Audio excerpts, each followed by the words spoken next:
emotions like for you, Marcus, going into senior day tomorrow? And I guess what's this place meant to you for a one-year stop?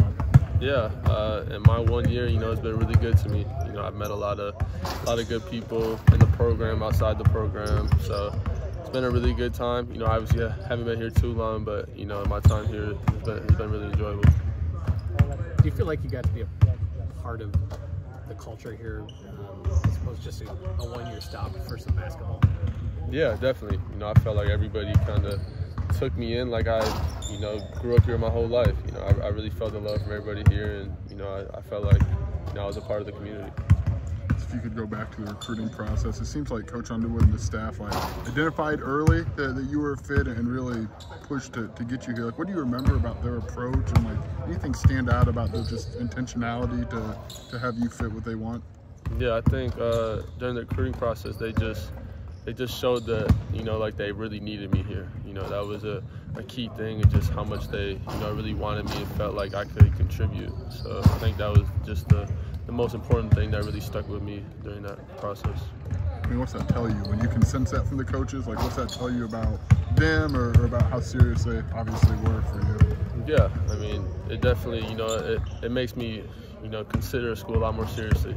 There's obviously, when you're in the portal that coaches are talking to a lot of different players, so you got to try to sift through, what they're just kind of saying and what really they mean, so through that, different coaches, you just gotta kind of figure out what's true and what's not, honestly.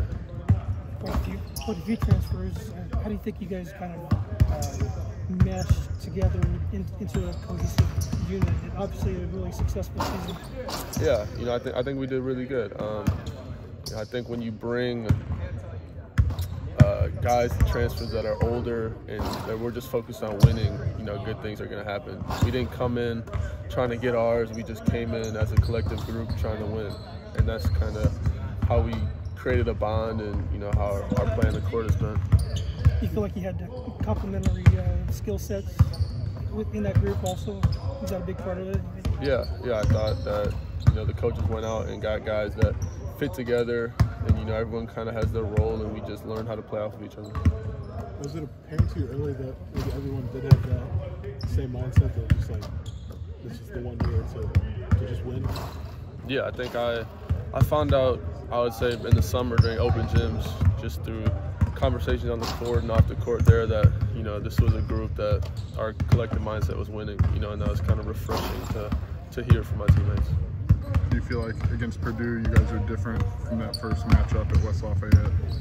Yeah, obviously we have TJ, so that's a completely different dynamic for our team. He brings a lot to us. So, and I think outside of just TJ, a lot of us have gotten a lot better. So I think we're a completely different team than we were the first time around.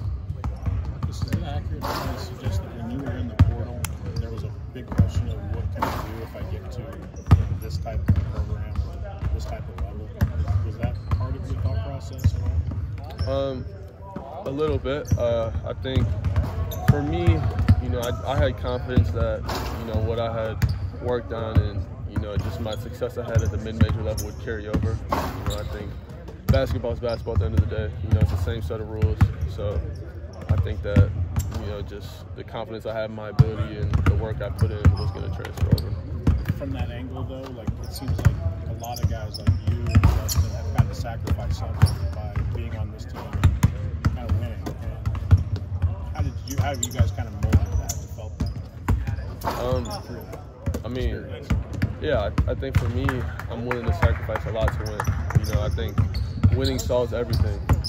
So sacrificing whatever I need to, if that's going to make us win more games, that's what I'm willing to do. Marcus, backing guys down, posting up, it's a big part of your game.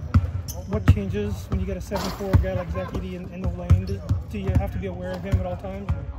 Yeah, it's hard not to be aware. He's 7'4", you're going to know where he's at in the court. So, just kind of knowing where he's at, and then, if he's sitting in the lane, we got shooters that we can space him out with. So we can't just sit there. If he does, I'll just spray to other guys.